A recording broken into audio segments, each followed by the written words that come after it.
नवजीवन hospital Bhawani मंडी, आपका स्वास्थ्य हमारा प्रयास। नमस्कार, मैं doctor Rakesh Prajapati, orthopaedic surgeon, Navjeevan hospital Bhawani मंडी।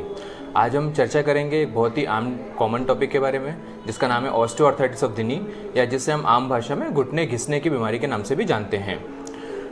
सबसे पहले हम चर्चा करेंगे घुटने की बनावट के बारे में। तो जैसे हम जानते हैं कि घुटना जो है वो 3 हड्डियों को मिलाकर बनता है। सबसे ऊपर वाली हड्डी जैसे हंसने में घिसावट क्यों होती है, तो जो ये दोनों शुरू हो जाता है और ये बीमारी की शुरुआत हो जाती है। ये आमतौर पर जिन लोगों में थोड़ा सा वजन ज़्यादा होता है उसमें देखा गया है, कॉमन है। अब हम जानते हैं कि ये मरीज़ हमारे पास किस तरीके से प्रेजेंट होता है, मरीज़ हमारे पास क्या कंप्लेन लेकर आता है। तो सबसे आमतौर पर मरीज़ एक दर्द की समस्या लेकर आता है हमारे पास। साथ ही उसको जब ये बीमारी बढ़ जाती है तो कुछ चीज़ें करने में परेशानी होने लगती है, जैसे ज़मीन पर बैठना, आलती पालती लगाना, उकड़ू बैठना, सीढ़ी चढ़ना उतरना। तो ये परेशानी लेकर मरीज़ हमारे पास आता है। जब मरीज़ हमारे पास ये कंप्लेन लेकर आता है, इस तकलीफ से आता है, तो हम उसको एक एक्सरे करने की एडवाइस देते हैं और उसमें हम कई सारे बदलाव देख सकते हैं।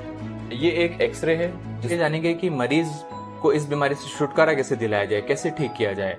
तो ये बहुत ज़रूरी बात है कि मरीज हमारे पास किस स्टेज में आया या कितनी तकलीफ से आया है, उस हिसाब से इसका इलाज डिसाइड होगा। अगर मरीज हमारे पास एकदम शुरुआती दौर पर ही आ गया है, यानी कि ग्रेड 1 में आ गया है, तो फिर हम उसको कुछ दवाई और थोड़ा सा लाइफस्टाइल मॉडिफिकेशन यानी अपनी रोजमर्रा की आदतों में थोड़ा सा बदलाव करने को बोलेंगे। जैसे उसे आलती पालती लगाना, उकड़ू बैठना, जमीन पर बैठना, ये सब चीजें कम करने की सलाह दी जाएगी, या सीढ़ी चढ़ना उतरना, ये सब चीजें कम करना पड़ेगा।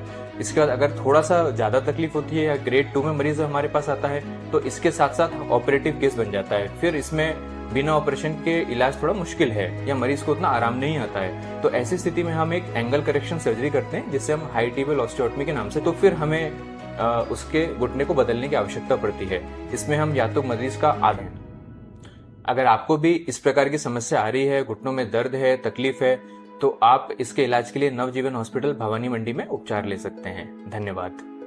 नवजीवन हॉस्पिटल भवानी मंडी का एकमात्र हॉस्पिटल है जहां वेल इक्विप्ड हड्डी एवं जोड़ रोग विभाग है। Navjeevan hospital ultra low dose Siemens 96 slice CT scan and high frequency HDC arm machine से इक्विप्ड है। भवानी मंडी का एकमात्र ऑर्थोपेडिक ट्रॉमा सेंटर, जो कि एमपैनल्ड है निशुल्क इलाज, दवाइयां एवं ऑपरेशन के लिए मुख्यमंत्री आयुष्मान आरोग्य योजना, RGHS, ESIC एवं प्राइवेट हेल्थ इंश्योरेंस कंपनियों द्वारा निशुल्क घुटना प्रत्यारोपण एवं आर्थ्रोस्कोपी एंड आर्थ्रोप्लास्टी की सुविधा RGHS योजना के अंतर्गत उपलब्ध है। नवजीवन हॉस्पिटल को quality council of India NABH द्वारा मान्यता प्राप्त है। समूह बीमा लोन वाले ग्रामीण उपभोक्ताओं के लिए केयर हेल्थ बीमा योजना भी उपलब्ध है। स्टार हेल्थ बीमा योजना भी उपलब्ध है। इन सभी योजनाओं के अंतर्गत निशुल्क इलाज एवं ऑपरेशन की सुविधा नवजीवन हॉस्पिटल में उपलब्ध है। नहीं लड़ेंगे युवा नेता नरेश मीणा निर्दलीय चुनाव। दरअसल देवली उनियारा विधानसभा उपचुनाव 2024 में टिकट की मांग कर रहे नरेश मीणा का टिकट कट जाने के बाद उनका दर्द छलक उठा और उन्होंने निर्दलीय चुनाव लड़ने से इनकार कर दिया। नरेश मीणा अपने समर्थकों के साथ अलीगढ़ में रात तक पड़ाव डाले हुए थे। जैसे ही कांग्रेस पार्टी ने अपने प्रत्याशियों की सूची जारी कर देवली उनियारा विधानसभा से केसी मीणा को अपना प्रत्याशी बनाया, तो नरेश मीणा भावुक होते हुए उनके आंसू छलक उठे और उन्होंने निर्दलीय चुनाव नहीं लड़ने का फैसला लिया। सुनिए क्या कुछ कहा नरेश मीणा ने। भाइयों में उम्मीद थी और हमारी उम्मीद पूरी नहीं हुई, लेकिन इस दौर में आपने जो मेरा सहयोग किया, साथ दिया, सोशल मीडिया पे भी और वैसे भी, उसके लिए सबका आभार, धन्यवाद। और भाई साहब प्रहलाद जी गुंजल का विशेष धन्यवाद। वो व्यक्ति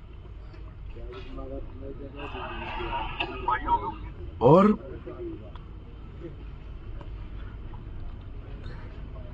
सबका ये कहना है कि अभी चुनाव नहीं लड़ना चाहिए। मेरे हिसाब से यहाँ जो बैठे हैं सारे देवली उनियारा के जो लोग हैं, और ये बात सही भी है, चुनाव लड़ लेंगे, लेकिन मेरे हिसाब से जो हालात हमारे हाड़ौती में है, मैंने प्रहलाद जी गुंजल साहब का काम देखा है, अभी वो भी टूटे हुए हैं बेचारे,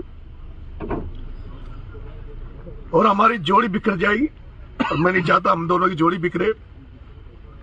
मैं भी सीधा कोटा जाऊंगा भाई साहब के पास और उनके मार्गदर्शन में हाड़ौती में काम करूंगा। धन्यवाद। मैं चुनाव नहीं लड़ूंगा।